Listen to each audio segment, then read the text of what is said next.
Lecture de la lettre de saint Paul apôtre aux Romains. Frères, que dirons-nous d'Abraham, notre ancêtre selon la chair? Qu'a-t-il obtenu? Si Abraham était devenu un homme juste par la pratique des œuvres, il aurait pu en tirer fierté, mais pas devant Dieu. Or, que dit l'Écriture? Abraham eut foi en Dieu, et il lui fut accordé d'être juste. Si quelqu'un accomplit un travail, son salaire ne lui est pas accordé comme un don gratuit, mais comme un dû. Au contraire, si quelqu'un, sans rien accomplir, a foi en celui qui rend juste l'homme impie, il lui est accordé d'être juste par sa foi. C'est ainsi que le psaume de David proclame heureux l'homme à qui Dieu accorde d'être juste, indépendamment de la pratique de ses œuvres. Heureux ceux dont les enfances ont été remises et les péchés effacés. Heureux l'homme dont le péché n'a pas été compté par le Seigneur.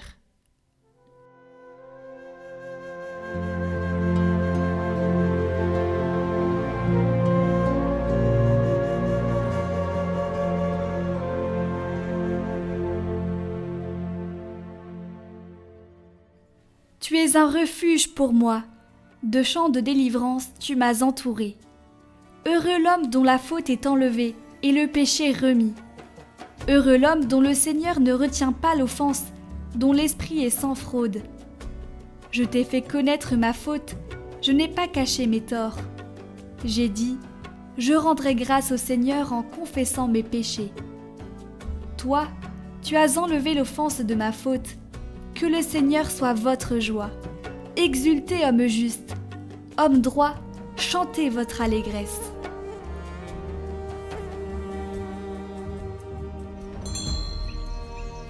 Évangile de Jésus-Christ selon saint Luc. En ce temps-là, comme la foule s'était rassemblée par milliers au point qu'on s'écrasait, Jésus, s'adressant d'abord à ses disciples, se mit à dire : « Méfiez-vous du levain des pharisiens, c'est-à-dire de leur hypocrisie. Tout ce qui est couvert d'un voile sera dévoilé, tout ce qui est caché sera connu. Aussi, tout ce que vous aurez dit dans les ténèbres sera entendu en pleine lumière. Ce que vous aurez dit à l'oreille dans le fond de la maison sera proclamé sur les toits. Je vous le dis à vous, mes amis, ne craignez pas ceux qui tuent le corps, et après cela ne peuvent rien faire de plus. Je vais vous montrer qui vous devez craindre. Craignez celui qui, après avoir tué, a le pouvoir d'envoyer dans la géhenne. Oui, je vous le dis, c'est celui-là que vous devez craindre. Est-ce que l'on ne vend pas 5 moineaux pour 2 sous ? Or, pas un seul n'est oublié au regard de Dieu. À plus forte raison, les cheveux de votre tête sont tous comptés. Soyez sans crainte, vous valez bien plus qu'une multitude de moineaux.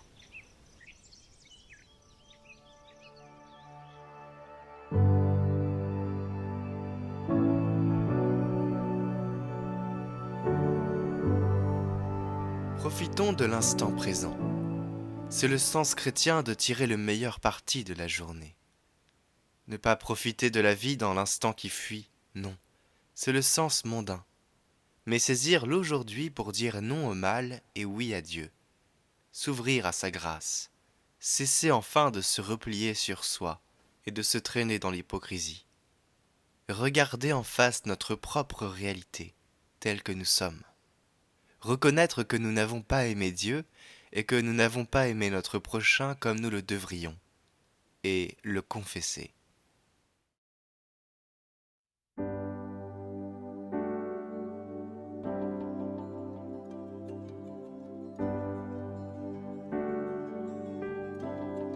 Au nom du Père, du Fils et du Saint-Esprit. Amen. Il y a des moments dans la vie où l'on a l'impression d'avoir mal utilisé notre temps, d'avoir perdu une journée, un mois, une année. En regardant derrière nous, nous comprenons notre folie. Au lieu d'avoir utilisé notre temps à bon escient, nous l'avons consacré à des choses inutiles. Cette idée peut sembler déprimante, mais la bonne nouvelle, c'est que Dieu peut nous faire racheter ce temps perdu et le replacer sous sa volonté.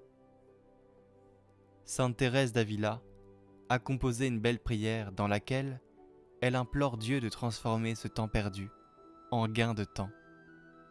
Si vous vous sentez particulièrement déprimé, n'hésitez pas à la réciter avec confiance. Dieu a le pouvoir de sortir le plus grand des biens de toutes choses, même du temps que l'on pense avoir perdu.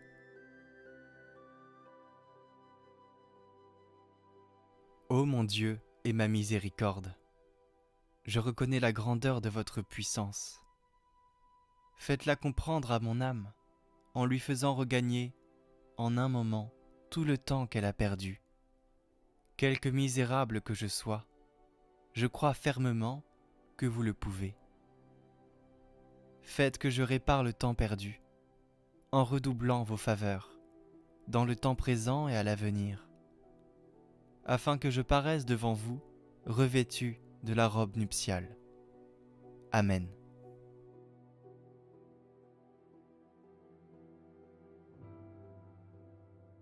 Notre Père, qui es aux cieux, que ton nom soit sanctifié, que ton règne vienne, que ta volonté soit faite sur la terre comme au ciel. Donne-nous aujourd'hui notre pain de ce jour. Pardonne-nous nos offenses, comme nous pardonnons aussi à ceux qui nous ont offensés.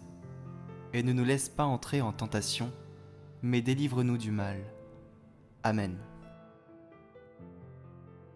Je vous salue Marie, pleine de grâce, le Seigneur est avec vous. Vous êtes bénie entre toutes les femmes, et Jésus, le fruit de vos entrailles, est béni. Sainte Marie, Mère de Dieu, priez pour nous pauvres pécheurs, maintenant et à l'heure de notre mort. Amen. Gloire au Père, et au Fils, et au Saint-Esprit, comme il était au commencement, maintenant et toujours, pour les siècles des siècles. Amen.